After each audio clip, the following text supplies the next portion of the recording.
विश्वासात घेऊन काम करा, स्मार्ट मीटरची सक्ती करू नका. पंचायत समितीच्या बैठकीत आमदार कदम यांच्या सूचना. रिक्त पदे, पाणीपुरवठ्याच्या प्रश्नांवर चर्चा.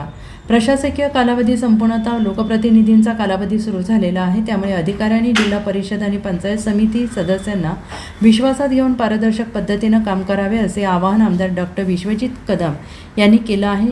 पलूस पंचायत समितीच्या आढावा बैठकीत ते बोलत होते. यावेळी रयत शिक्षण संस्थेचे उपाध्यक्ष महेंद्र लाड, जिल्हा परिषदेचे उपाध्यक्ष ऋषिकेश लाड, पंचायत समितीचे सभापती जगन्नाथ मोटे, उपसभापती वैभव उगळे, गटविकास अधिकारी राजेश कदम, जिल्हा परिषद सदस्य सुदीप गडदे, प्रतीक, पंचायत समिती जाधव सदस्य प्रशांत नलवडे, हजराबी सलामत, शोभा हजारे, आनंदराव कुराडे तसेच विविध विभागांचे अधिकारी आणि कर्मचारी उपस्थित होते. आमदार डॉक्टर कदम यांनी म्हटलंय की प्रशासकीय कालावधीत अनेक ठिकाणी सर्वसामान्य नागरिकांना वेठीस धरत आणि काही अधिकाऱ्यांकडून मनमानी कारभार झाला. आता लोकप्रतिनिधींच्या माध्यमातून जनतेच्या अपेक्षा पूर्ण करण्याची जबाबदारी प्रशासनावर आहे. स्थानिक पातळीवर न सुटणारे प्रश्न माझ्याकडे मांडावेत.